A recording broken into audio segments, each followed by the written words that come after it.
We are live there. I'm gonna add the pros page. Boom. Get in on it. Nice. Daddy-O. Daddy-O's in the house. Dad's in the house. I'm gonna fire up Instagram. All right. All the Hey, while you're over there, yeah, David, yeah, man. can you? Hey. Now we're all right. I'm just gonna do this. Oh, Turn up your own headphones. thing of dang beauty. Hey, You know, we're moving up in the world here, Dave. Here on Karate in the Garage, we got headphone mixes now. We got a couple of lights. I like to see this respect in the comments. What? Jim Michelle Kelly saying, "Hey to the old man," says, "Hello, Mr. Landreth." Ah. Respect, deep respect. Deep respect. Are we ready to hit the theme song? Yeah, man. Fire it We up. ready for it? Okay. Our friends on Instagram, just letting you know, we can't see the comments that you're Oh no, leaving. I can. Look, check it out. Never mind. We totally can see the comments. Look at this. Yep. All right. But you won't be able to hear the theme song, but just know that it's great. We're gonna bob our heads. Hit it, Maestro. Folks, friends, everybody, welcome to Karate in the Garage with Dave and Joe Landreth from the Brothers Landreth. It is February 13th, the eve of the day of St. Valentine. And I just want to say, don't buy chocolate from Shoppers Drug Mart tomorrow. Why not? Because it'll be on sale on Tuesday. Or what day is it today? Probably on sale Tuesday. No, it's Saturday. It'll probably be on sale Tuesday, but it might be on sale Monday. No, it won't, because it's a bank holiday here in Canada. So Tuesday, you had it right. Man, I nailed it. I didn't even know. Don't buy chocolate tomorrow for your lover or your partner. Buy it on Tuesday. Unless you're really flush with cash. Unless neglecting you due to technical limitations, but we're here. If only, let's blame it on Facebook. If only Facebook would let StreamYard also include Instagram. If only. It's probably not that. It's something to do with the orientation. That's the problem. You can do it, but it would just show the sort of narrow spot. You can do it. You can stream. Yeah, but it would only show it would just show this. It would basically just show your filing cabinet. Well, we could do this. Potentially. Oh, no. Careful, dude. Sorry, man. Hi, everybody. Welcome to Karate in the Garage. Terrence and Philip, our official brand ambassadors. They don't come cheap. No, they don't. They don't. We're gonna get shut down for having them in there. Absolutely. Today's episode of Karate in the Garage is brought to you by Mythos Pedals. Be heroic. That's a great It's a great hat. Yeah. I love the felt badge. I know. The whole thing is really nice. It's a nice hat. Zach does nice stuff. He doesn't mess around. That's not a paid advertisement, by the way. I just love Zach, and today's show is brought to you by him. It's also brought to you by Warm Audio. Also not a paid advertisement. We just like their stuff. But this paid advertisement brought to you by Colgate toothpaste, which is the finest toothpaste. Yeah, if you think your mouth is clean, you're wrong. Joe, so you're doing double duty this morning. You were doing a sort of spin cycle class. Yeah, you were doing a soul cycle. No, you did a pop-up masterclass on Zoom for members of our Patreon account. It's true. And I watched it sort of from a distance as I was trying to get my kid to eat grilled cheese sandwich. With Finn wouldn't eat grilled cheese sandwich? He doesn't ever eat anything I want him to eat. Right. And then the moment he gets out of the high chair, he's eating handfuls of mud and attacking dust bunnies like they're chocolate cake. Yeah, kids are messed up, dude. But I just thought that may be a cool launching off point. There's some I like I said, I wasn't like super close to the conversation because I was distracted. AKA he wasn't paying attention. Otherwise known as not paying attention. But I did hear some really cool questions and comments come up and some really cool discussion. But also thought it'd be kind of a cool thing to plug Patreon a little bit. I mean, I don't want to be overwhelming with it, but if you are a member of our Patreon page, then there are some sort of fun things that we do sporadically and poorly planned, of course, but things like a Zoom masterclass with Joe. We have posted a little bit of exclusive content there, some behind the scenes stuff from the sessions that we're doing for the new record. Correct. Stuff like that. That's it. Check it out. If you're into that, that's your cup of tea. Have a cup of tea. If you like tea. I'm If you more of a like tea. coffee guy. Anna likes tea. You know what? Anna made her own iced tea last night. Oh, nice. That sounds delicious. Yeah. That makes me I feel like thirsty. this is the part of the podcast where the podcast people are trying to be interesting by just telling you the normal stuff they did. And I'm always like, I hate it when they do Get that. through it. Let's just get through it. Yeah, then. yeah. So what are we talking about today? Why don't Today you... is a riveting episode, folks. Today is riveting because we don't know what we're going to talk about today. Yeah, usually we have a bit of a game plan, but we've been working so hard this week on cutting tracks for the record And getting the lighting in here just and right. getting the lighting in here just right. But Bing! we've been albeit a pinch distracted. Yeah. Which is okay. Yeah. But I thought maybe you could go through some of the things that you talked about, because there were some really great questions. Mm-hmm. And there was some really great discussion. Maybe a little less guitar centric, because I feel like this Sure. the, sort of the masterclass was like decidedly guitar, and I think there's a lot of people joining us that are kind of curious about all kinds of things. Sure. But like maybe riff on that. What were some great topics that jumped out to you? I see what you're doing. You're putting it all on me now. 100%. Classic Big Brother. Shift. Hey, I see what you're doing, you devil. Yeah, what did we talk about? Well, we talked about a bunch of different things. I mean, like, one thing that I'm really enjoying talking about and learning about is doing a lot of engineering, and I'm learning a lot from my dear friend and collaborator and landlord Paul Yee, who is the engineer here in this building of Studio A, and graciously lets me be the bridge troll in his Studio B. Pardon me, which is where we are. Welcome to Sandbox Recording. That's what this studio is called. This studio is called Sandbox. Sandbox. Yeah, I love that. Because our thing is like, we just want to play in the sandbox, you know? So, yeah, 100. And we've used that euphemism many times. Yeah, talking about making records. It's just about playing in the sandbox. So this is Sandbox Recording. I love that. I love it too. Cool. Yeah, and so I've learned a lot from Paul since I moved in here in August, and he's just such a wealth of knowledge. So we talked a little bit about that, and like the signal path that we're often using. Cool. For guitars and vocals and stuff like that, which actually is applications are different but often very similar. Mm-hmm. And yeah, that kind of stuff. I don't know. Does anybody want to hear about any of that? Do you guys want to hear about engineering? Does that light your candle? Hey guys, good morning from Christchurch, New Zealand. Hey, what's up, New Zealand? Yeah, howdy, New Zealand. Way to go. Way to behave yourselves over there. Chris Johnson says, when does karate start? We don't actually do karate in the garage. That's a quote for those of you that are not in the We know. more just slap in the foyer. I don't know that I've ever punched you in the face. Like, I've never actually hit you. No, you hit me in the face with a cast iron pan once, though. Remember that? Yeah, but not with my fist. Like, not with my hand. Yeah, he never hit me with his fists, just with a cast iron never pan. with a closed hand. And outside of boxing class. That's true. Yeah. But I did hit you in the head with a cast iron pan once. When I was in kindergarten. I swung at you with all my might. Yeah, I like it's topical because you've been doing all the engineering on these sessions. We've been self-engineering. Yeah. This record so far. And it's been really, really fun to explore these sounds. Actually, I think we've been spending more, like when we made the first record, we just plugged stuff in until it worked. And literally, because we were working at Steve Bell's studio, who we're going to bring in for an episode of one of these at some point. But Steve Bell's a mentor of ours, and he's let us use his studio in the past. And we literally didn't know how it worked. Yeah, I didn't understand the routing at all. And so we were actually just plugging stuff in until we could finally hear it. Yeah. And that was there was a lot of phone calls to Dave Zaglinski being like, who manages where are the LA forays in the patch bay, and also which way does the patch bay go again? Like just plugging things in.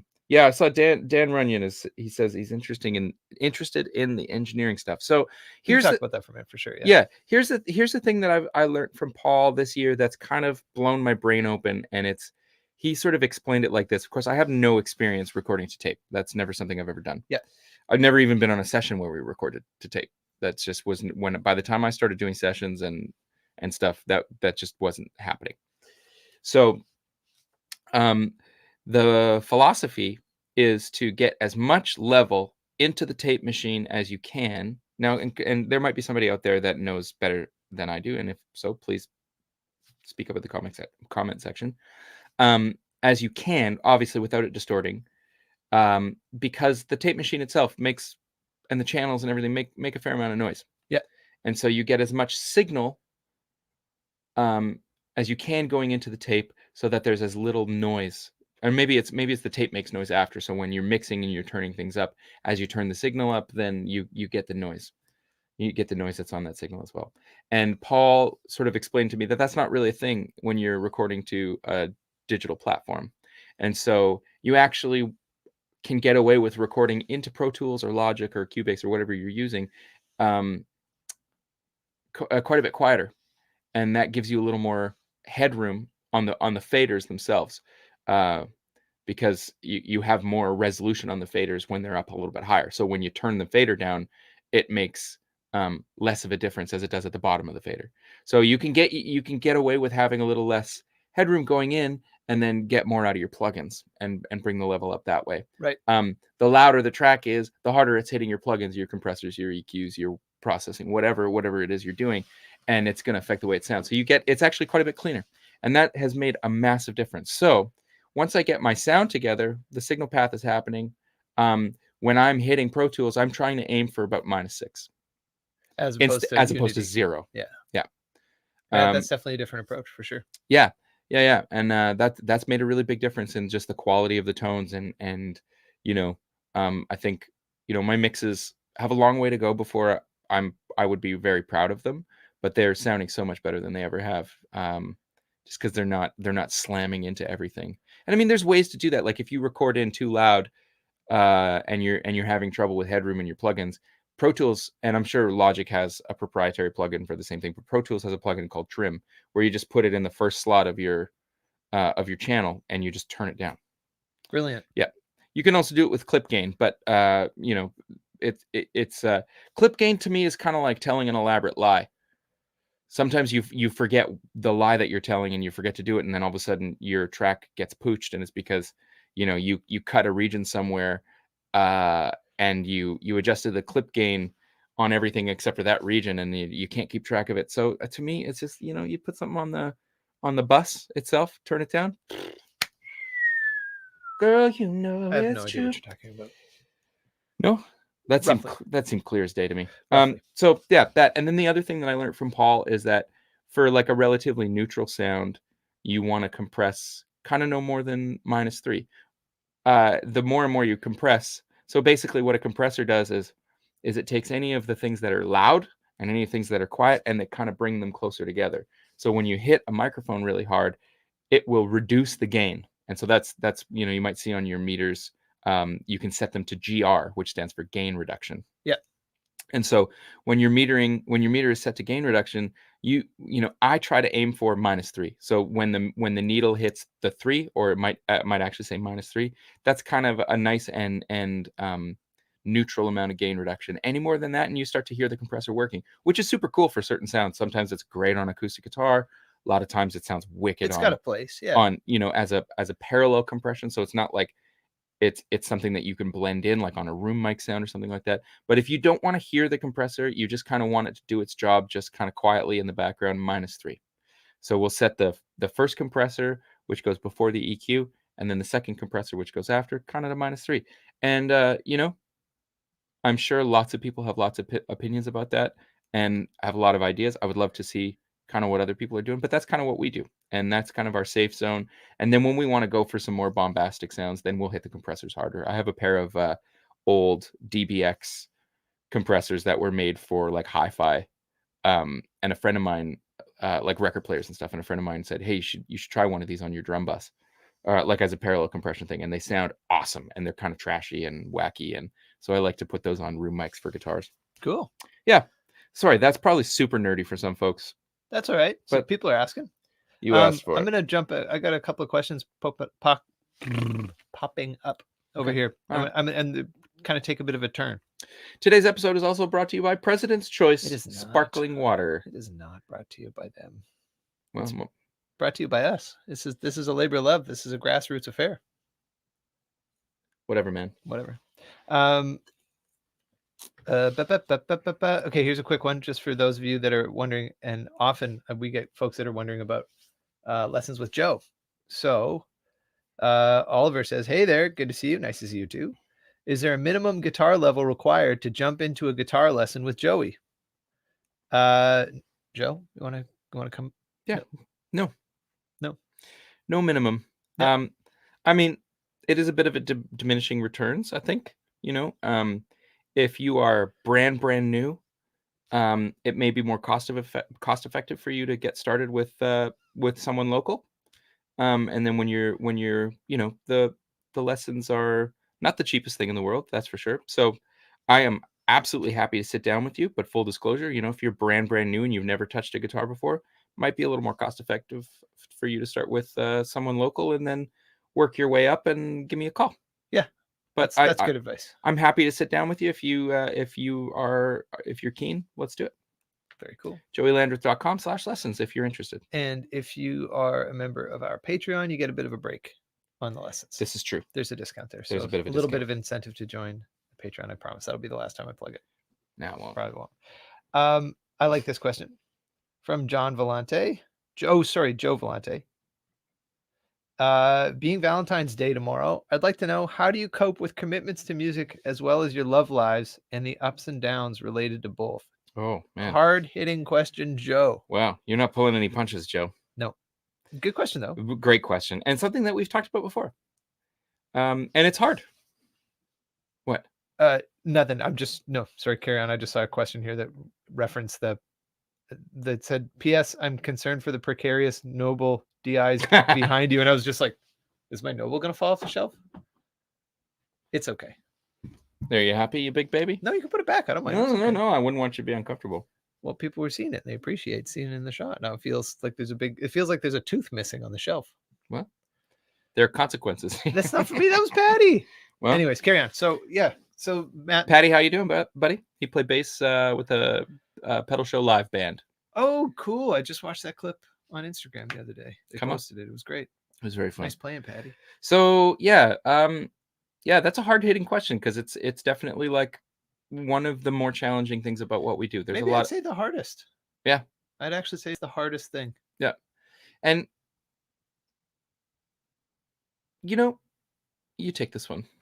Well, maybe we'll take turns. Sure, but I will say, like, complete. Look at the folks at home. Complete transparency. I think that's the hardest part about being a musician for a living. Yeah. The thing that we love to do the most takes us away from home, from the people that we love being with the most. Yeah. And that is something that you will never reconcile time away from loved ones. That's a hard thing to do. The best you can do, though, is I think, and I mean, this is constantly a work in progress for me and Roberta and I. But the thing that I think finally started us towards a path of at least being on a similar page was really opening up the dialogue about it. Mm-hmm. Starting to recognize that, like, time away was a family problem. It was something that we needed to address together, that we needed to be able to talk about, that Roberta needed to feel like she was a part of. Because when we first started our relationship, I didn't know how to, I just had no model for how that would work. And so the only thing I knew was, sorry, I got to do this. This is what I do. And also at that time, I was pretty convinced that this is who I am, as opposed to something that I do. And that, I think, was part of why I could not figure out how to make that an us problem, because to me it was just like, well, this is just who I am, which I've since discovered, because here we are in the midst of this pandemic. I haven't played music with musicians in over a year. Try and wrap your head around that. Not really. I mean, very few sort of weird half measures, but and I still exist. I'm still here. Yeah. I still am. So it's clearly not who I am. It's just a thing that I do, a thing that I love to do, that means so much to me, that I am willing to work really hard so that I can keep a part of my life, but it's still not who I am. It's an interesting thing, and at the risk of kind of taking a sidebar too far in the other direction. It is also something that, like, when you show an aptitude in the arts, it becomes a thing that people also tell you that you do and that you are. Like, people will say, "Well, that's just like that's who you are. You have to do it." And that's like, I think the intention behind things like that is very supportive, but it's actually pretty harmful, Yeah, and like, and what I've realized in hindsight now is that, like, that kind of thing actually puts a lot of pressure on you, because you start to hear that enough and you go, well, shit, like, this must be who I am, and I have to do this then, I guess. It must mean that I need to make all kinds of sacrifices to do this. And it's taken me, like, until, you know, I've been doing this for over 15 years, and, like, almost 20 years. And it's taken me until now, in the last year or two, to kind of realize, well, that's not true. that's not true. Yeah, That's like, it's something that I love to do, something that I'm very good at. It makes me happy to do it, and when I go through long periods of times of not doing it, my life feels unbalanced. But I'm also, like, I'm also a husband. I'm about to be a father. I'm a brother. I'm a son. I'm a friend. Um, Sometimes I'm employed, like, to work on other people's stuff. sure. Like, You're a I'm a lot producer. of other, yeah, yeah, yeah. I'm Yeah, a lot of other things that need attention as well. And I was talking to our pal Tara Lightfoot the other day about this. I think it's actually, like, a pretty profound awakening to realize that, like, I am other things as well. You know, Presented with the question of, like, well, if you couldn't play and sing anymore, what would you do? Well, I know one thing for sure. I would still be Joe. yeah, yeah. I don't think I knew that though. No, I don't I think I I didn't did know that either. for a long time, and Hmm. I really like. And when I got off the road in 2016, when we put the band on hiatus, I really thought I was like ceasing to exist. That's how it felt, Yeah. and it took me years to really come to terms with the fact that, um, like that I almost felt like it was like if somebody told you you were a vampire, and if you felt sunlight on your skin, you would burst into flames, and so you go through this all this time avoiding sunlight. That's kind of how I felt, and it was like I had this moment, or it wasn't like it wasn't like a singular moment, but it's a series of moments where you're just like, wait, I experienced joy today, and I wasn't on tour, and I was watching you chase your solo career, which was hard, so I'm very proud of you, but it was also hard to watch. Yeah. And but I remember having these moments of joy along the way and being like, well, maybe the sunlight isn't burning my skin. Hmm. Maybe I'm still whole. Like I'm still, you know, a- You're still Dave Landreth. I'm still Dave Landreth. Am I the best version of Dave Landreth if I'm not playing music? I mean, I think I have to work harder at it, Hmm. and I'm definitely grateful when I have balance and I have it all. Yeah. Um, so yeah, that's like some deep philosophical shit, but But it's really real, and I think it doesn't get talked about enough. I mean, there's all this mystery around the arts, and definitely around music and creatives and all this stuff. And I think that it's fun.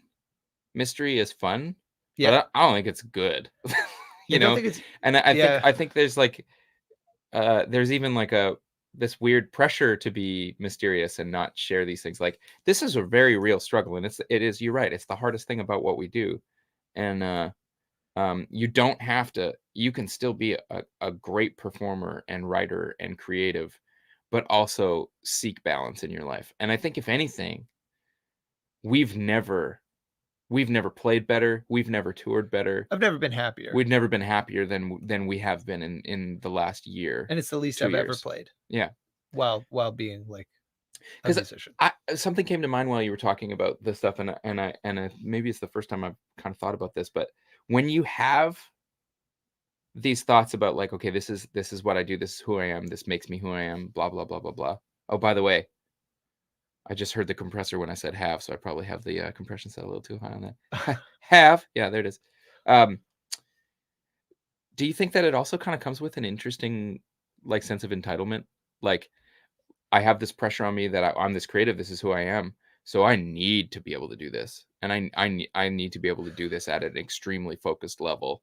Like, I think that was also a thing too, because I have felt myself in the past go, like, how can you ask me for more? I have to do this thing. Yeah, Like, I feel entitled to be able to do basically whatever I want, and for my in the past, definitely have felt that my partners need to make room for this thing that I have to do. Well, and you can't say that out loud without first acknowledging a certain amount of self-importance. Yeah, right. So yeah, no, you're totally. I think that's totally accurate. I remember reading, for those of you who have tuned in previously, you will maybe know that like I am Jason Isbell is one of my heroes, maybe my songwriting hero. Yeah.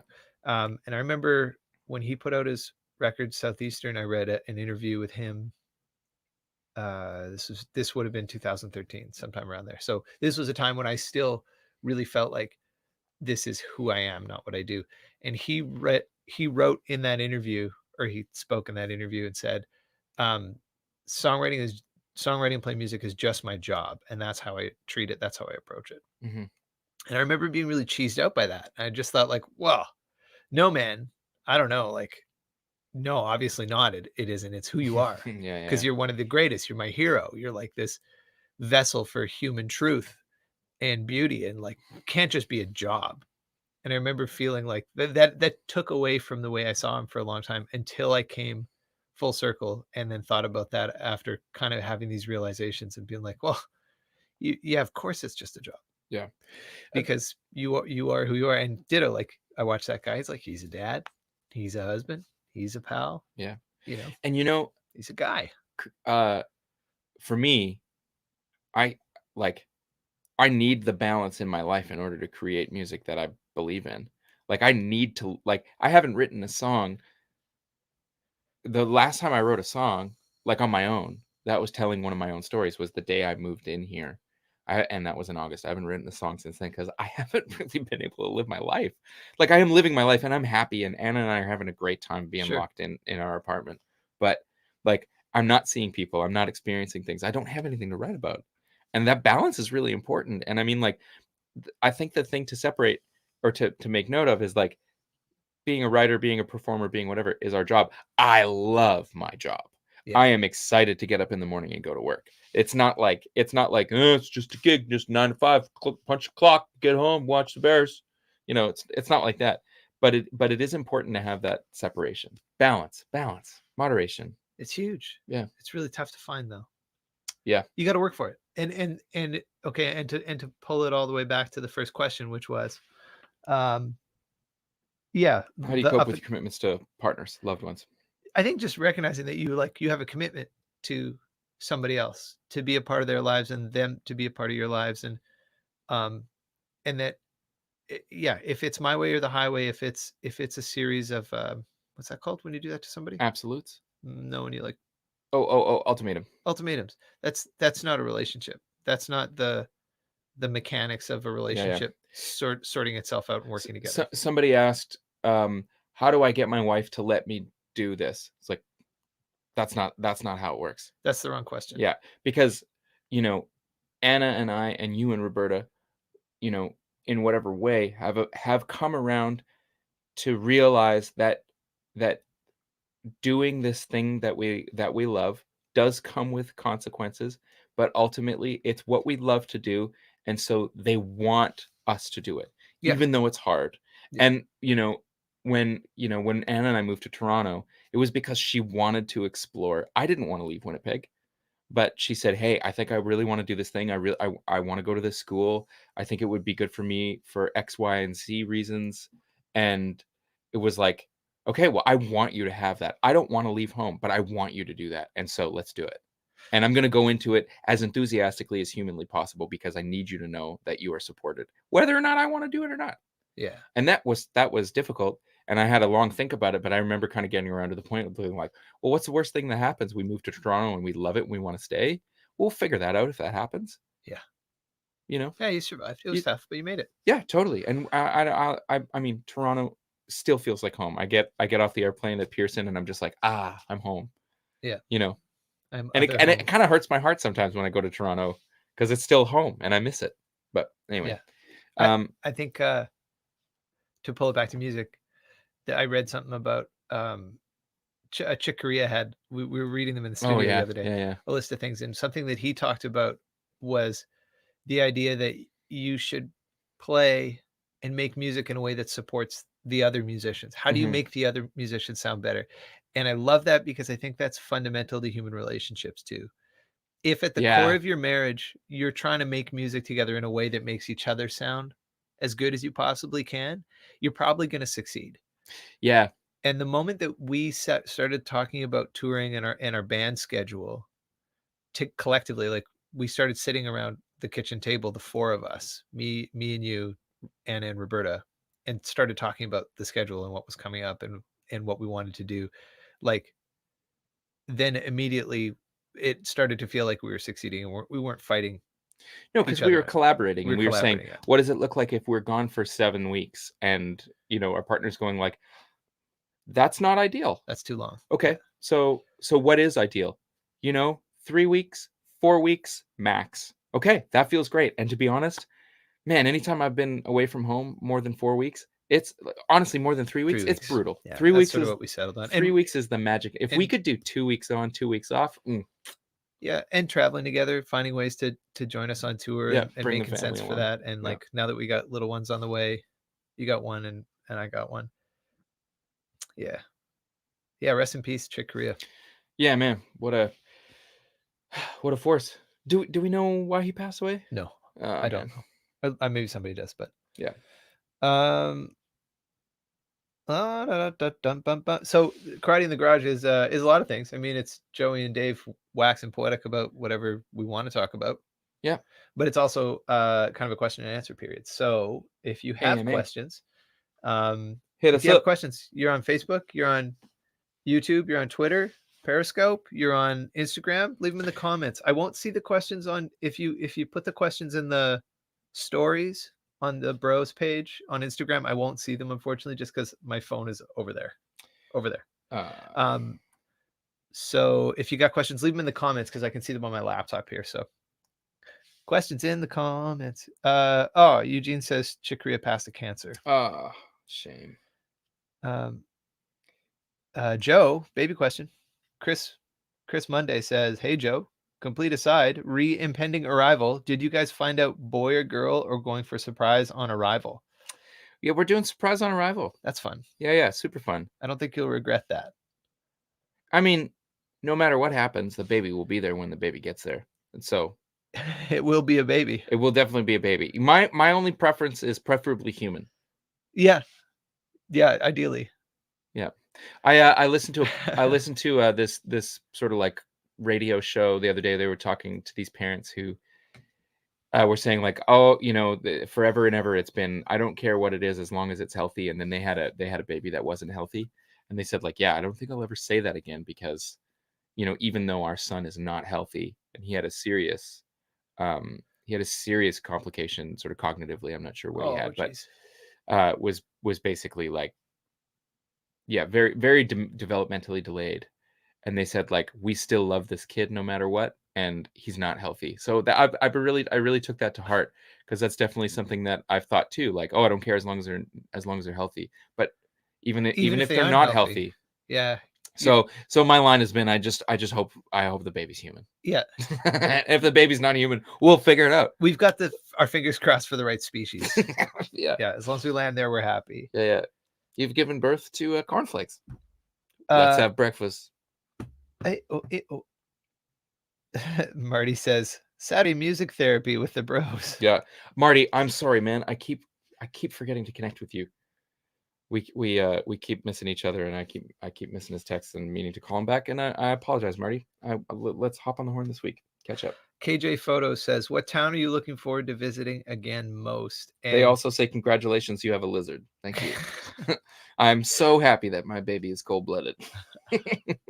I'll be Oh, are you cold? Just go sit on this hot rock. The best thing about having a lizard baby is they can clean their own eyes with their tongues. Yeah. Don't have to do that for them. They got it covered. Yeah, that's the their thing I limbs was grow back. Although you have to cut a hole in all of their baby onesies for the tail. Yeah, that's true. I that's the part of parenthood I was really dreading, was licking the eyes clean. So. Yeah, no, glad you may be able to avoid that entirely if you are fortunate. Sorry, I derailed the real question that K Photo was asking. I like this question because I'm starting to get antsy for travel for the first time. I've weathered most of this pandemic feeling quite happy to be a shut-in and not wearing pants. He is wearing pants right now. Those are Yeah, not photoshopped on. They're no, real pants. no, these are real pants. These are outer no jeans. They're very comfortable. Hey, nice segue. Um, yeah, I weathered most of it really well. Mm-hmm. But Bert and I have been talking about it, and we are both starting to get like pretty serious travel daydreams. I think I lasted as long as I did because of The baby. the baby and also how much travel we've done in our lives. That I kind of like. I don't miss airports, man. Man, I'm I don't miss dying. airports. We started watching the show called The Investigation, and it's a Danish show, and we've spent a fair amount of time in Denmark. Yeah. And I just cannot wait to hear a Danish person say Danish.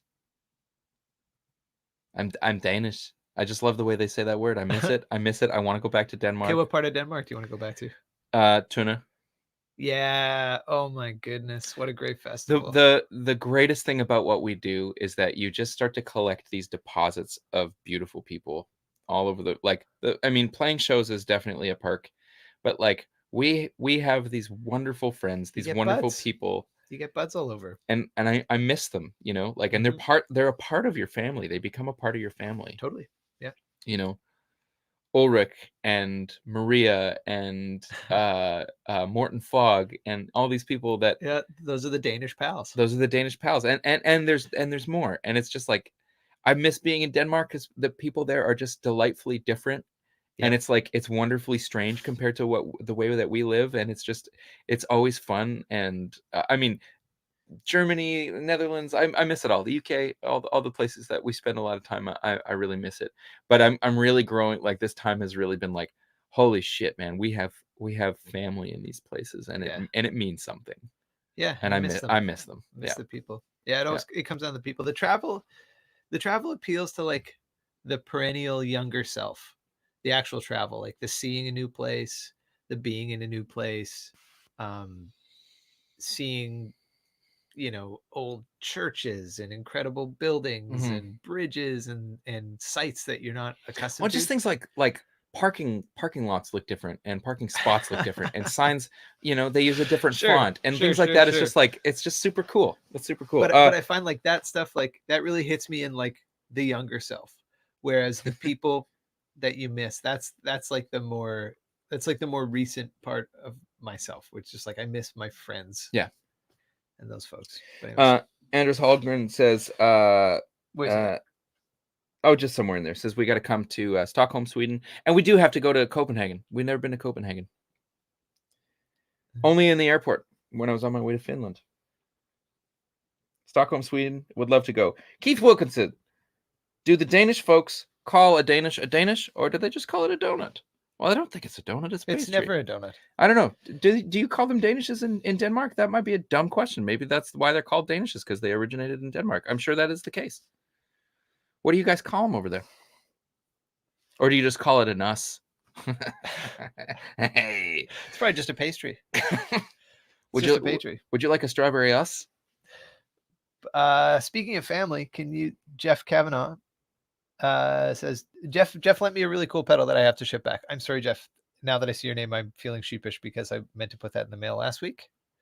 I have boxes and shipping material Yeah, here. we'll get that back We'll to get you. back to you.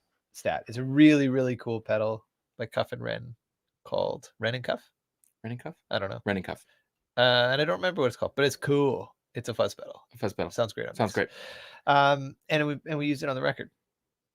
We did? Yeah, we did end up using it on the record. So anyways, that's coming back to you. Apologies. So he says, speaking of family, can you speak to any instruments that you're playing that have been passed down through family? Dave, I know your main bass has family history. Oh yeah, I have that telly that Dad built. Yep. It's in the back room. You want to go grab it? Yeah. Okay, I'll talk about my bass while you go grab your guitar. My bass is at home, but I have my dad bought a 1980 Fender Precision Special P. He bought it brand new in 1980, I think. And then he gave it to me when I was about 10 years old. And I appreciate it so much. I think he regrets it to this day. I think he covets it still because it's a phenomenal sounding instrument. And I don't think he realized how much he was going to miss it. But it's really cool. I've left it in considerably worse shape than I found it because I'm pretty hard on things. It's got a different neck on it because my dad took the original neck and planed it and turned it into a fretless. So I took that off and put on a fretted neck. And it's got 2 precision bass pickups, which is a kind of a strange mod that my dad did. So that kind of makes it unique. And then it's got a little brass V on it that's tipped upside down, so it just looks like that. And that used to live on my dad's bass strap, and he put that on there when he got sober in 1987. And I took that off the strap once the strap disintegrated and slapped it on the bass when I got sober as a bit of a reminder and just sort of a connection about that thing that we shared. Yeah. So I love that instrument more. The V is upside down. Tip your vices out. Did you say that? I didn't. Yeah. So the idea is that it's like it's a V, and then when you tip it upside down, all your vices fall out. It's clever. It's clever, and it means a lot to me. And I do think about it every time I see that. Yeah. This is the telly that Dad built. Talk to. Oh man, that thing brings back. You haven't played that in a long time, but man, does that bring back memories. I really should. I bought you the neck for that as a birthday present. You did. Yeah. This is the Warmoth that you built or that you bought. This was originally off of a 70s telly. And Dad says, I do miss that bass. I know, Dad. I know. You can borrow it at any time. You can borrow it anytime. Carry on, Joe. You can borrow, but you cannot have it back. Yeah. And it was like it started its life out looking pretty different, and it's kind of eventually gotten back to this kind of thing. But yeah, it was a 70s telly that had a bunch of holes routed in the top, I believe. And John Sharples, who of Sled Dog Music fame, took the top off and put this book matched Swamp Ash on top, and it's just got all of this wear. Like this is real relicking. That's finger gunk. Yeah, I can see it from here. It's greasy, man. And it's got this is actually a Nordstrand telly pickup. Oh yeah, like a 60s voice telly pickup. And then this mini humbucker I bought because on the Seymour Duncan website it said that Robin Ford had one. That'd do it. And that's all I needed. Well, Robin Ford uses that. I'll take that, please. So I bought that. We put it in. And it's a cool sounding guitar. Dave, you bought me this neck for my birthday. Yeah, I wonder how old you would have been. 20? At the most, yeah. At the most. Yeah, you've had it for a while. It's a cool guitar. This was the first guitar that I ever played that I recognized that it had tone. Oh, neat. It had a sound, and I like started to really explore like if I touch it differently, it brings out different sounds. And I really connected with the guitar on this guitar. Yeah. It's an old pal. Yeah, it sure is. Friend. Yeah. I'm going to switch over to Instagram because I feel like we've been neglecting them. We've tricked them into being here, and then now we're ignoring them. Joe Lado from Lado Guitars put that ash top on it, Dad says. Ah, there you go. Anyways, Danny from the Hammy. Oh, hey Danny. Speaking of family away from home, and Jen Dirksen is in the comments. Nice. Also, hey Jen. Matt Foster is having a kid today. Like, they're in labor today? No way. Yeah. Mazel tov. Mazel tov. That is awesome. Congratulations, dude. He's in for such a wonderful adventure, as are you. Catherine Rowe says, got hooked on your Let It Lie album. I listen to it often. How successful has that album been?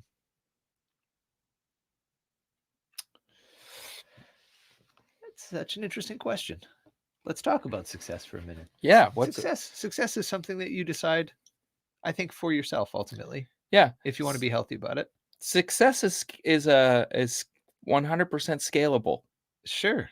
Because if your metric of success is to go from not having an album to having an album, tremendously successful.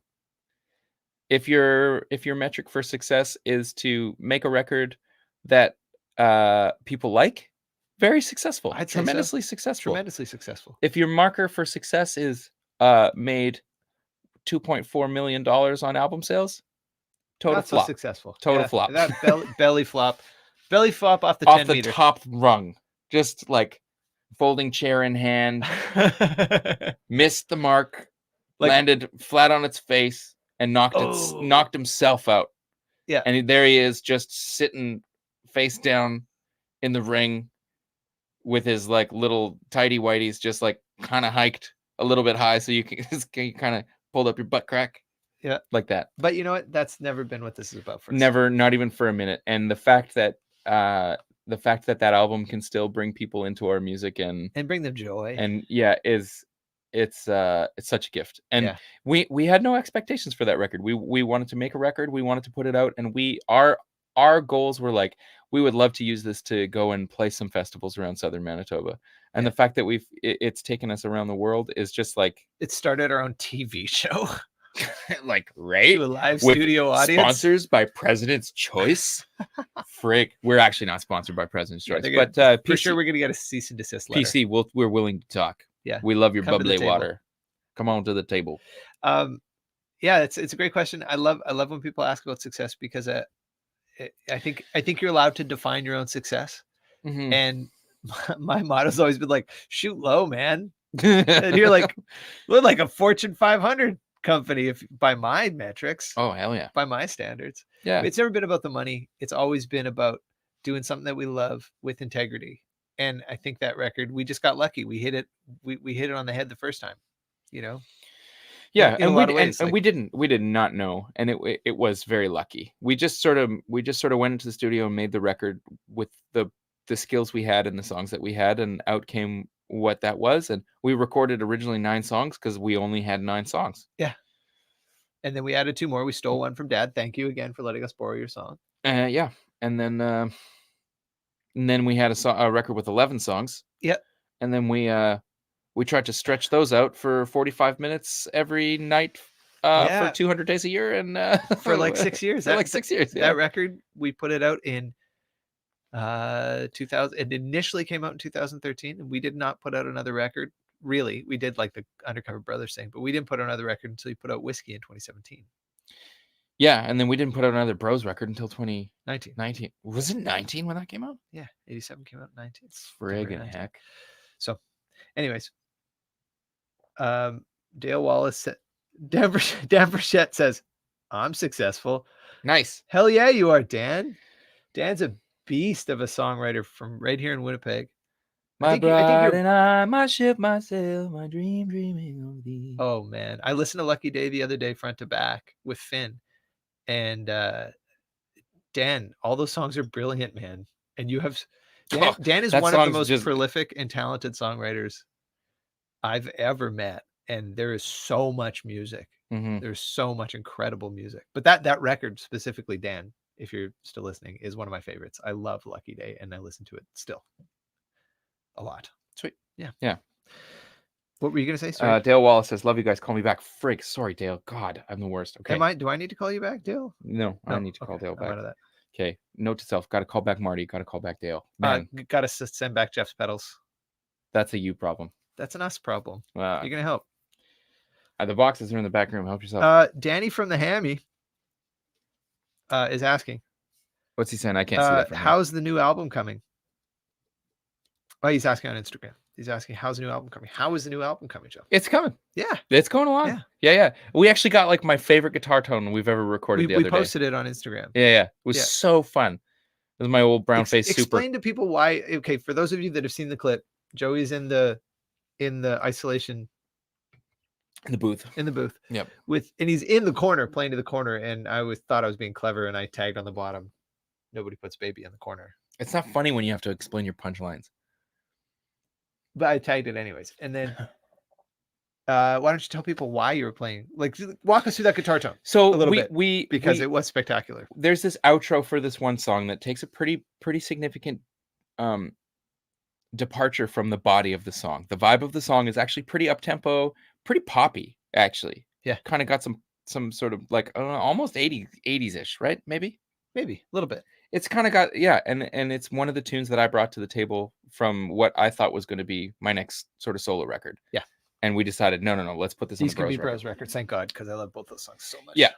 And I just had this dream of this kind of floaty outro taking that song out. And I didn't really know how I wanted it to go. I had a few references. And then we ended up getting Aaron Sterling, who is one of our favorite drummers, plays in John Mayer's band, to play on that tune. And he just like had this. He brought the coolest vibe to the table, and it kind of took that what my original idea was in a different direction. Which is one of the most fun things about making records. Yeah, is just like, and that's why we don't like to do a lot of pre-pro. because we like to just explore it in the Just studio. and if I did all this pre-pro and sent it to him, then he would be Stifled creatively. backed into the corner and wouldn't have been able to do the thing that he did, which is just birthed this really great idea. So we started by layering some. We layered acoustic guitar. We started layering some electric guitar. We had this really clean like Strat tone. Somebody says can't hear you. Can you hear us on Facebook? I just want to make sure that we're not having technical difficulties. Check 1 2. Okay, carry on. I mean, worst case scenario, we're just like talking like idiots. Yeah. Hopefully. Yeah. No, I think we're good. Okay. So yeah, it started with a very clean Strat kind of tone, and Murray had said like, I kind of want to hear the exact opposite of this. Like, this is super clean and like really nice, kind of little bit of room tone, clean guitar. I want to hear something kind of nasty. And I thought right away, okay, well, my brown face super, that's what it does. Like, you turn it all the way up and it's gnarly. And so we took the Josh Williams Mockingbird, which is like a big body kind of 335 vibe thing with mini humbuckers, which are pretty bitey. Yeah. Like it's got Firebird pickups in it, so they've got this chewiness to them. And we got this tone together. It was really rocking, but Murray was like, I kind of want it to just like be doing this, And I was like, well, I got to go in the room then if you want, because that'll make it go. And we got in the room and it was like,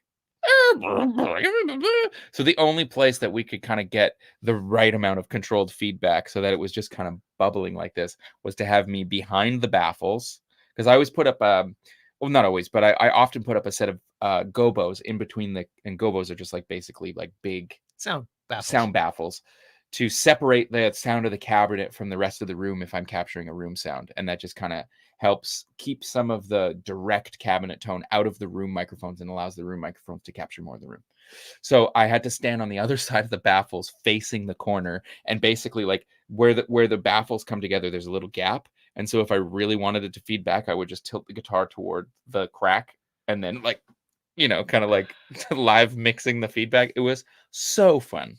It was a blast for me too, because I think throughout this process, you've been doing a lot of double duty on stuff, and I can tell, like your focus is shifted to all these different places. You're trying to get sounds, you're trying to actually engineer, you're working with Murray's giving you ideas, but like when you got in the room, and and that's why I posted that video, because it was so fun. But watching you get in the room and start moving around and bobbing, it was just like, and I told Murray at some point, it's not on the clip, but I told Murray, I looked over and was like, dude, he's playing guitar. Like, he's in the room playing guitar. Right.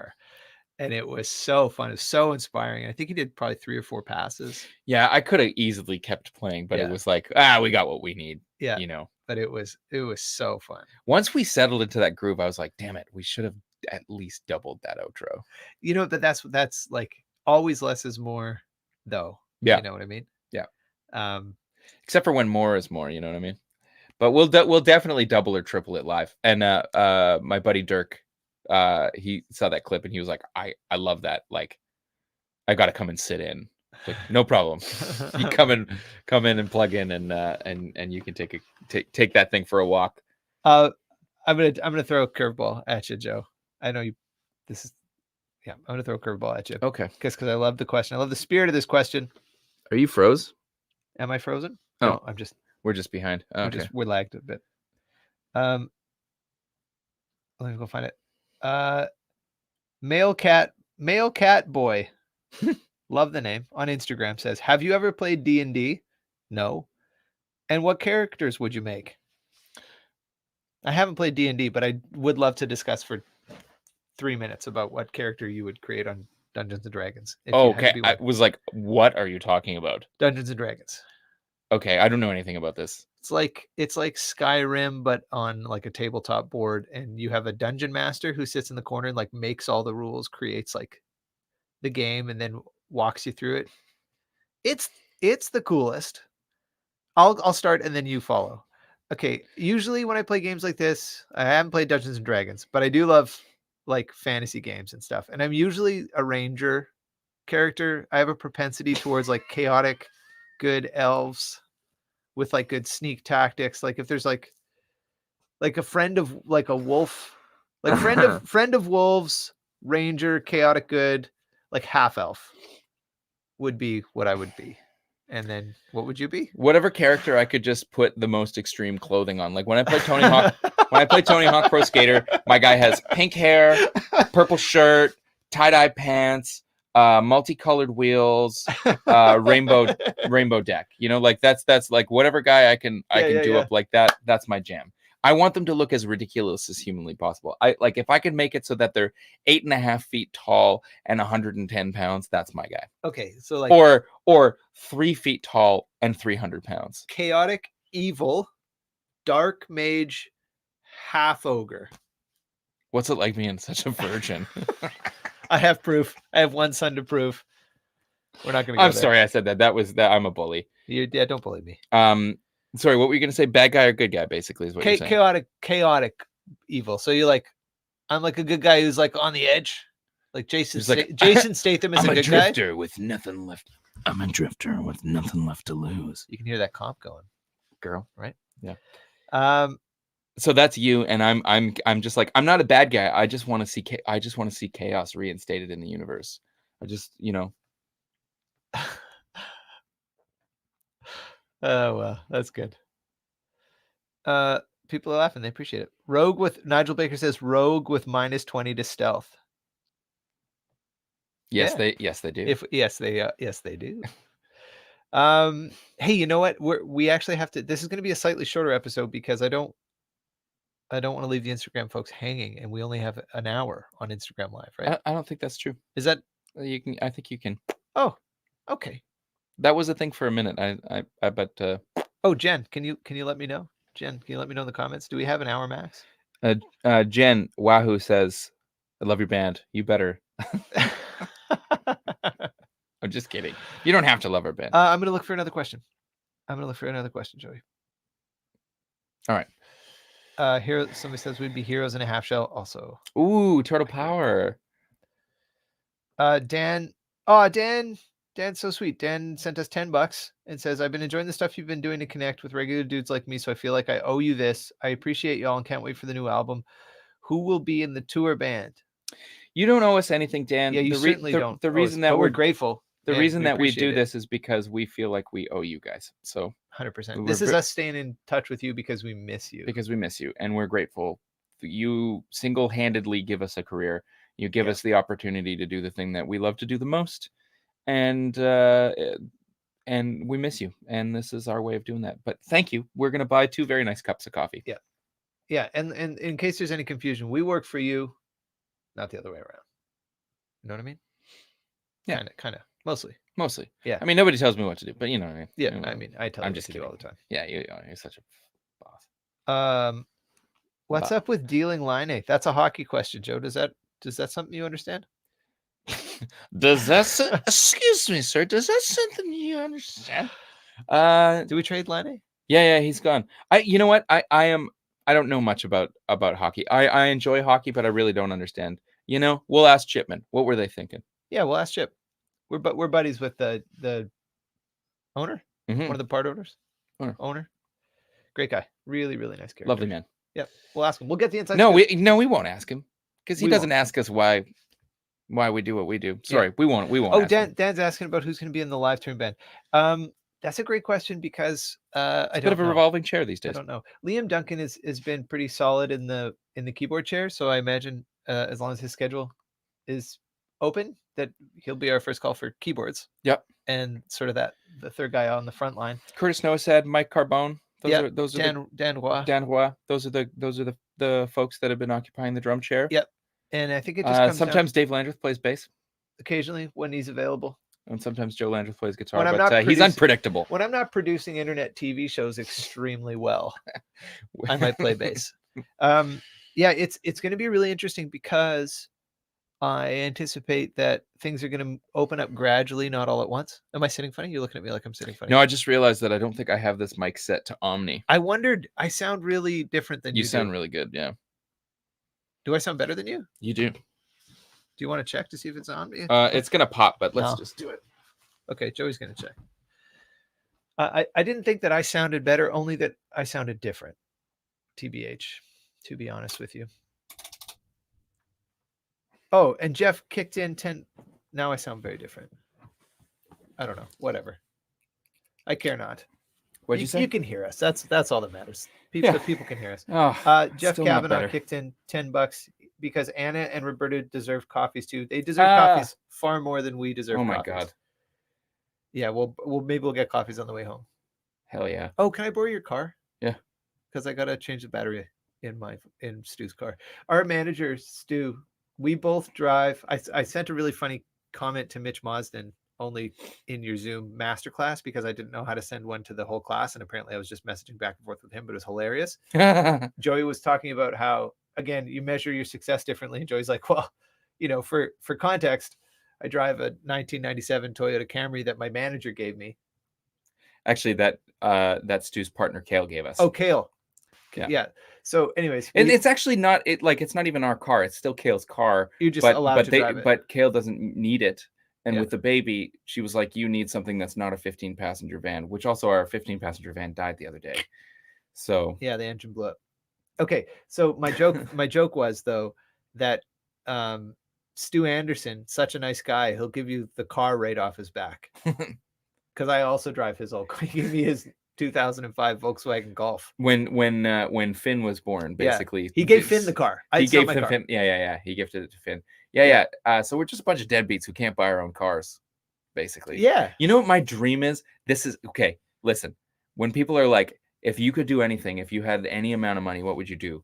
If I would buy a brand new Volkswagen Golf, fully loaded, automatic windows, leather seats, seat warmers, steering wheel warmer, the whole 9 yards. That would. No way. Yep, that's my dream car. I mean, if I had I want a Tesla. No, you're missing the point. Okay. If I had get the out of here money, I'd buy a Porsche 911, like an old one from the 60s. That would be cool. But I'm talking realistic, one day this could potentially happen. That's what I'm gonna do. I'm gonna buy a Volkswagen. I'm gonna buy it with cash. I like this. Joe. What? Joe Brennan from Massachusetts, right? Yeah. Joe Brennan from Massachusetts says $5,000 amps and guitars, beater hand-me-down cars. Absolutely, man. I got to put that money into nice instruments. In diapers, realistically.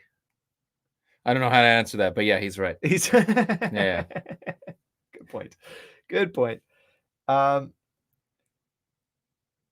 With Dan. Okay, this is interesting. Dan McCain raises a very good point. McCann. Pardon me. McCann. Says, with all these cars he gives you, have you considered you're paying him too much? I kid. I'm not kidding. Stu, let's talk about that. No, Stu does not get paid enough for the shit that we put him through. It's true. Yeah. It's true. Yeah. We working pretty hard. That dude works so hard for us and all the writers and all the artists. I think I'm going to put it back in the mode it was. At least you sounded good. Sure. Okay.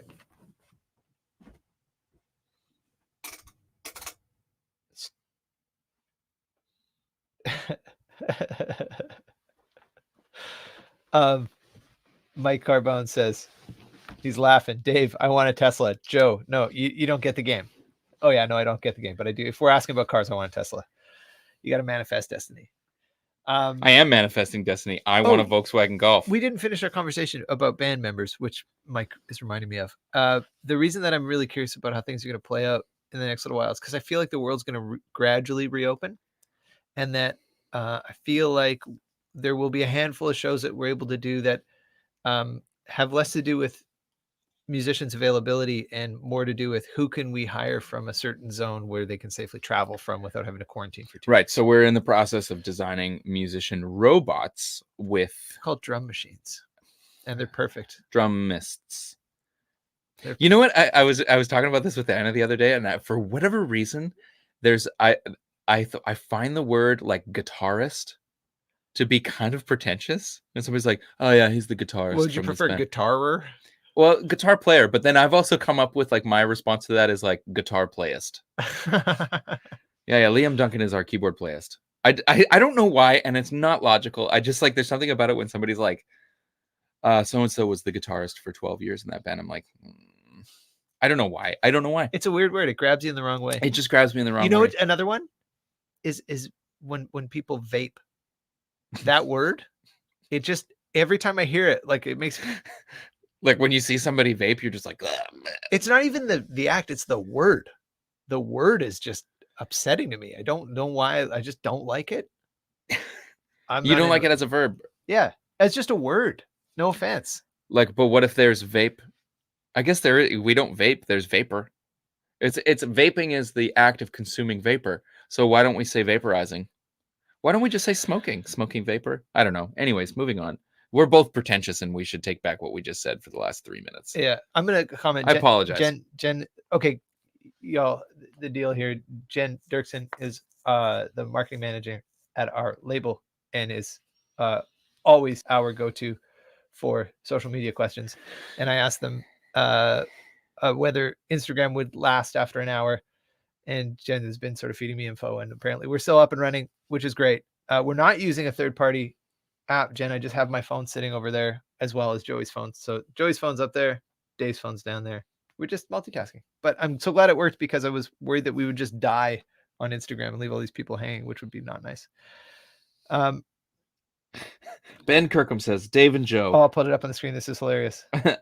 I play a game called Shatner with a friend where we shout or text Shatner at each other, and you have to do whatever you are doing in the style of William Shatner. What tour games do you do? So we do not play games like this, Ben. We have played a game called Odds. Tell them about Odds. I have to pee so bad, Joe. I gotta bounce. I'll be right back. There you go. Hang tight. I waited as long as I could. You do what you got to do. Tell them about Odds. We do this thing called Odds, which was taught to us by a band that we toured with who became very, very dear friends of ours called the Ballroom Thieves. And they played Odds, and they taught us how to do it. And so you basically say, hey, Dave, we'll imagine he's still there. What are the odds that you play tomorrow night's show with all of your clothes completely backwards?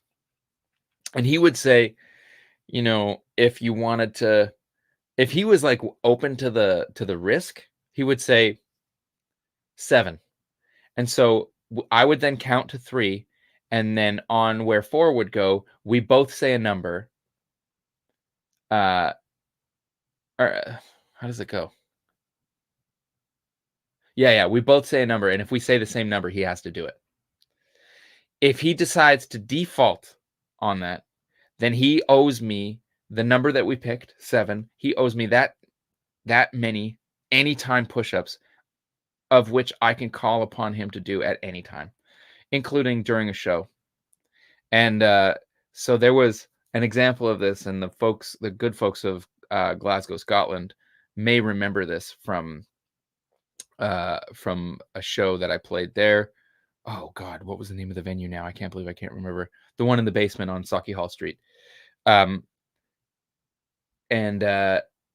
Roman had oddsed me to wear something ridiculous during the show, and I couldn't bring myself to do it. And so during the show, I was about to go into a song, and then he asked me to do 12 push-ups. So I had to get down and do 12 push-ups in the middle of the show. Just explaining odds. Yeah, great. Yeah. And my favorite one was when Cody Awasiuk actually had to wear his clothes backwards for a full day. that was super funny. Cody got a couple of good ones. He got a couple of good ones. Yeah, he was bold. He never hit in the corners. There was one where we won't talk specifics, but somebody was to draw something upon his face with a Sharpie, and the odds were massive. So, and then the other rules are you can't pick. Well, you can, but you really shouldn't pick beyond 100. Because if you go beyond 100, you're a bloody coward. So he picked something like 1,000, and it was to write something on his face with a Sharpie, and you guys said it was like 465 and 466. It was next door neighbor numbers, and the whole room was just like, you guys at the same time were like 460. We're like, ah! It was so close. It was amazing. It was so close. It was like 3,632. Yeah. And it was like 31 and 32. And like it happened, we were in perfect lockstep. And it was one of the greatest moments of my life. I thought I was gonna peg his number and like read it from his lips and then be able to draw a wiener on his head. I was trying not to tell people what what shenanigans we get up to. We are that base sometimes. Well, I'm not. You tell me you would not have been rejoiced at the idea of drawing a phallus on your drummer's forehead in a Sharpie. No. Well, no. I would have enjoyed it for you.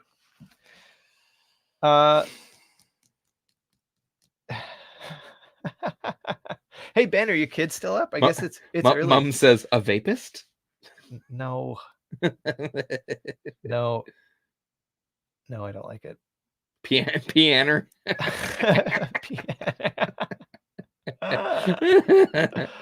Oh yeah. Joey, you must have just had lunch. I'm not sure what that means. Dad is recalling a certain time.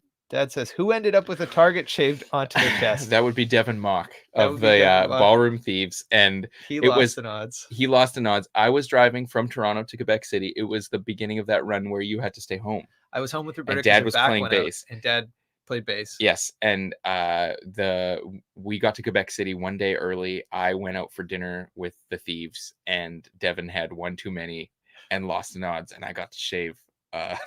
He's a very hairy man, he's a gorgeous lumberjack, and I got to shave like a 3-ringed target into his chest, and that was awesome. It was awesome. Like nobody knew it was there. I just knew it was there, and you got to go through the whole tour just knowing how itchy he was. Yeah. It was great. Yeah, thanks for that, Dad. Ben's kids are still up, so we should tell him. Yeah, Nell, actually, it was really nice to meet you earlier today, Nell. I'm sorry if I embarrassed you, but Nell and Mabley, it's time for bed. It's probably not. It's probably not time for bed, but it will be soon because it's time for bed when Dad says so. Yeah, when your father says, or your mother, or anybody in your household that's a trusted adult says it's time for bed, we need you to take them seriously, and we do need you to go down without a fuss. And remember, if you go down and have a great sleep tonight, you're gonna have an awesome day tomorrow. So, meet me in the middle here. Right? Nell, Mabley, go to bed. Go to bed. When it's time. Yeah. Usually we do the show at a different time, but again, that's right. Yeah. Why are we doing it at a different time today? Thank you, by the way, for accommodating me, and thank you to everyone who's joining us, who's accommodating us at this different time. My son's nap schedule is all over the place. Saturdays are family day. Roberta has made room for me to be able to do this on family day, but she appreciates it if I can time it with a nap, so that makes sense. We can spend as much time together as a family. Because typically, I'll just let you in on sort of behind the scenes. We've been very busy, and we really don't see each other during the week as a family. Because I watch Finn in the morning, and then at 1:00 I pass in Roberta, and she watches him for the afternoon. And you come to the studio. And then I come to the studio and work, or I'm in the office working on label stuff. So we're just tremendously busy. So Saturdays are really the only day that we spend together, and so it's become kind of sacred. So this allows us to work around that. Very grateful. Joe Brennan says the only thing more pretentious than the word guitarist is Joey using that trackpad on his leg. What trackpad? I don't know what you're talking about. Oops, I just beamed your Noble's DI with the trackpad. I think your even more pretentious? Yeah. No, the trackpad's fine. It's bulletproof. What does Dad say? Who ended up with the target shaved into the chest? Yes. Did Dad say something else? I don't know. I can't see this. I need to get my prescription changed. That's okay. Somebody Anders is asking about Mom and says, so is Mother Landreth playing any instruments or singing? Yeah, my mom's got a beautiful voice. Our mom has a beautiful voice. We share the same mother. We have the same mom. Yeah. And the same dad. The same dad, same mom. It's brothers. And she's got a beautiful singing voice, and she plays piano really beautifully. I remember she actually plays a little guitar too. You don't see her do that very often. No. Would be hard to stand in your shadow, to be honest. That's not fair. No, I'm just kidding. It's not fair to me. No, she plays beautiful piano, and one of my fondest memories as a kid growing up was watching my mom play Fur Elise on the piano, and also we had sheet music for Moonlight Sonata. Moonlight Sonata, but Moon Moon River. River, and she would sing and play Moon River, and that memory is like the smell of your grandma's cookies in the oven. It's just like that's a very safe. Walking home from school and hearing the piano come down the street. Yeah. You know. Yeah. So Yeah. yes, mom was tremendously musical as well. We got it from both sides. We were surrounded by beautiful musicians and great music growing up. Yeah. Yeah. Very fortunate. So thanks for asking. Something. Somebody's asking about something. The song Something is stylistically different from what we are used to hearing. Could you describe the inspiration for that song and what made you want to put it first on 87? Yeah. I heard my friend Champagne James Robertson play a version of Everybody Wants to Rule the World. He's a really killer guitar player. The guy who inspired me to play in Open C. In He's fact, a monster. He's an absolute monster. And when I was living in Toronto, he had a gig on what's the cross streets? But there's a lot of streets in Toronto. I know. The Dakota Tavern is on Ossington and Dundas. So it's on Ossington, a place called Reposado. Oh, the tequila bar. Yeah, and I he used to love that. He played there fairly regularly, and we went down to see him play a handful of times. And one of the tunes in the repertoire was "Everybody Wants to Rule the World," and I was really inspired by the guitar sound that he came up with. So I went home and started messing around, seeing if I could recreate it, and something was born. Yeah, and so it's like when people are like, "Man, it really sounds like that Tears for Fears song." Yeah. We're pretty shameless about wearing our inspirations on our sleeve. Like, yeah, the 100% we were channeling the vibe of that song. Yeah, I'm never embarrassed when somebody's like, "That sure sounds like." Yeah, totally. Yeah, nothing to hide from. We're all standing on the shoulders of giants. We talked about that before. Yeah, and that song, I think, is definitely, yeah. I don't know. It was fun to make that song because it was such a departure for us. Yeah, and I think this next record will be a step in that direction a little further. Like, there's definitely like there are tried and true bros vibes for sure on this record, like Americana roots, bluesy. You'll hear that. You'll find if you come to our music for that kind of thing, you'll definitely get it. Mm-hmm. But there's a handful of tracks now that are sort of broadening the spectrum, and I'm really enjoying that. That's really fun. What are you reading? I'm just looking at the comments. Oh, okay. Looked like you were really into something. Joe. Oh, the tequila bar. Yeah. I mean, back before I got sober, I really liked the tequila bar. I don't care about the tequila bar now, but we used to go there. They also had good food. I don't remember it for the food. Yeah, that whole like corner of Dundas and Ossington. There's like the communist daughter. Yes, another bar that I loved. Famously, I had a great hang there one night with somebody who we were sitting there having a drink. This so dates me to at least 10 years ago, 11 years ago. And so it was one of those moments where you're sitting at the bar with somebody and somebody's just like, you know what? I hate that band. And started trashing Metric. And Emily Haynes was sitting right behind them. And I was sitting at the bar like this. Emily Haynes is the lead singer of Metric. And I'm sitting at the bar like this, and this person's sitting in front of me, and Emily Haynes is facing me. This person is sandwiched with their back to her, and it's just destroying the band Metric. I'm like, how could you have timed this so incredible? Like, how could you possibly? Did she say anything? No, she didn't say anything. She just sat there the whole time looking at me like this, and I was just like, it's just like cue Tim the Toolman Taylor. The dude, one of the dudes who works at that bar was a great trumpet player and would whip out his trumpet and jam along to what was playing. Sweet. On the house stereo. And it's like you can fit like 10 people in there. Yeah, it was tiny. It was great. Trumpet in that room would actually be quite obnoxious. He was a very, very, very like very Miles Davis about it. Yeah, he was a really great trumpet player. Cool. At least I remember him being a really great trumpet player, but who knows? Maybe he wasn't that good. You were just that drunk. It could have been. Come on. I don't want to glorify the drinking days, but I remember that corner. I spent so much time. Yeah, it's a great spot. It's a great spot. By the time I got to Toronto, I was also sober, so I didn't do a lot of bar hopping, but I did spend some time in there beforehand. There's a place right beside the Dakota that my friend Greg Cockrell worked at. He's a great singer-songwriter. Oh, what's that place? Opera Bob's. Opera Bob's. Yeah. So it was like the Communist Daughter, Opera Bob's. Communist Daughter is not right there, but it's close. Super close. Yeah. Opera Bob's. Communist Daughter, Subway. Yeah. The Dakota, uh, Rep Asado. Kelsey Assad very kindly bought me a sub there one night. She was just like, "You're poor, you're broke, you can't afford this. Are you hungry?" I'm like, yes, please. She bought me a sub. Thanks, Kelsey. If you ever see this, love you. Yeah, it was good times. Good times. Good food on Ossington, man. Oh man, I miss living there sometimes. Yeah. Stu took Anna and I for Indian food on Ossington one time. It was like the best. I can't remember the name of the restaurant. It was like the best Indian food ever in my life. Nice. Anyway, okay. You know what? Let's wrap up. Yeah, let's wrap up. I'm going to take one more question. let's do one more question. Dad says, Dad, this won't count, but Dad says, is that a huge reefer behind your ears, Joe? Why, yes, it is.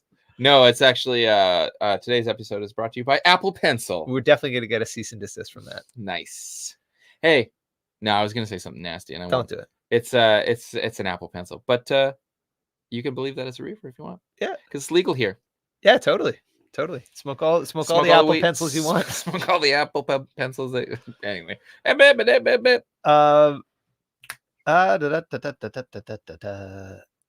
building a copy of your Novo. I love your playing. Jake Richmond says that. I don't have a Novo. Oh. Maybe you do and you don't know. I don't think so. Aaron Lewis is asking about killer guitars. Enjoy your Novo. Oh, is that Sean McCarthy? Where? Sean McCarthy _8. Thanks, bros. I look forward to these chats on Saturdays. Hey, thanks, Sean. Is that the same Sean McCarthy? Is that our... The Sean McCarthy you're thinking about is normally Macstar. That's what I was confused about. Yeah. No, I mean, I don't know, but if you're a different Sean McCarthy, thanks, man. What's up? And if you're the same Sean McCarthy, love you. Yep. If you're not, we'll love you also. Totally. And for anybody who joined, oops. I don't mean that. Oops. Jeez. Anybody who joined late, we're going to save these and post them so that you can go watch them later if you want to catch the first bit. Okay, sorry. Focus. Somebody's asking about the I like George this. record. Thanks, guys. This is really like getting to watch Jimmy Page and John Paul Jones sitting around chatting. That's how much you guys really mean to some of us. Thank you so much for saying so. That's really nice. That's a really nice. Those guys are like the greatest. They invented it all. Much of it. Lots of it. Bits and pieces of it. Okay. Man, John Paul Jones is a serious, like, you can't say somebody from Zeppelin is underrated. No. But like, I think when you think of Zeppelin, you think of Jimmy Page, you think of I hear what you're saying, Bonham. but you also think do you think of them all? You think of them all. Okay. Yeah. Never mind. Like you don't say Led Zeppelin without saying Robert Plant. You know, maybe of the he's the Ringo of the Zeps. He's the Ringo of the Zeppelins. Maybe John Paul Jones is the less mentioned. I don't know. Let's ask Jeeves. Let's ask askjeeves.com. Okay, I'll just say though that I think John Paul Jones is a freakishly great bass player. He was super inspired by my brain hurts. Water polo. My Motown. He loved my Motown water polo. hero. James Jamerson. He was a huge James Jamerson fan, and you can hear it in a lot of that Zeppelin stuff. Definitely. Anyways, total side. Joey, oh my God, let's get to this question. You mentioned a Little George, Little Feat tribute album, EP, record a couple weeks ago. Is that still coming to you from Aaron Lewis? Tell us about that, Joey, because it's happening. I'm going to pick a random date. July 16th. I'm going to try and put it out by July 16th. You're putting a lot of pressure on me.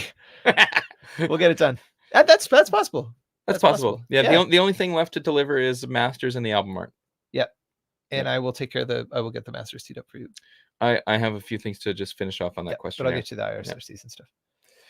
You're witnessing some of the very boring like business minutia. You got the ISRC codes? Yeah, okay. I'll fill out the questionnaire. I'll make sure the files are all in order. Here's an interesting thing. We're gonna do vinyl, and anybody who's interested in ever making vinyl, try to keep your sides 20 minutes or less if you can. Yeah, 18 minutes apparently is 18 minutes is the ideal. So the Lil George project is 7 songs long. It's short, and there's actually gonna be 3 cuts on side A and 4 cuts on side B because there's some short songs in the second half. And they're going to be around 14 minutes, so it's going to sound. Oh, it's going to sound awesome. It's going to sound really good. Where are we gonna print the vinyl? Do you know yet?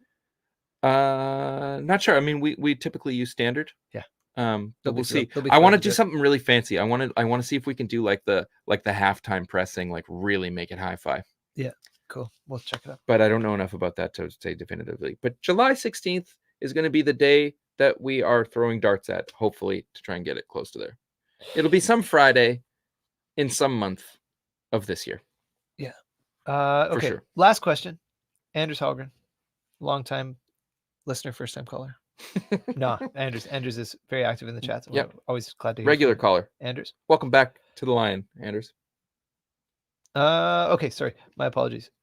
He's asking about Better Now from 87. So maybe we'll talk about that song for a minute and then we'll wrap this up. You talk about it. Yeah.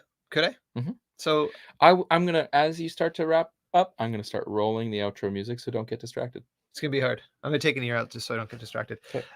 So Better Now is a song that I wrote for my wife when I was in an incredibly difficult spot in my life, and I gotten off the road and was focusing on being a better husband and just being more present in my life and for my partner. And that song came out in one fell swoop, and I brought it to Joey and he made it beautiful and we worked on it together. But that song, I didn't realize it at the time, but that song was me writing about the man that I wanted to be in that moment. And I wasn't. I was trying to be. I was struggling with it. I didn't know how to be. But that was like a bit of a... That tune was Manifest Destiny. That song was Manifest Destiny. And I think, I've written 2 love songs for my wife. I've written Better Now and Master Plan. Mm-hmm. And I think they both sort of occupy different territory for me. But like Better Now, really, I didn't know what it was when I was writing it. It just happened. And then looking back on it, it was clear. It's like, I wrote that song because that's who I wanted to be. And it sort of set the marker for me. Interestingly. There you go. It's really beautiful. Thanks. Hey, everybody. This has been Karate in the Garage. Joe and Dave from the Brothers Landreth. Today has been February 13th.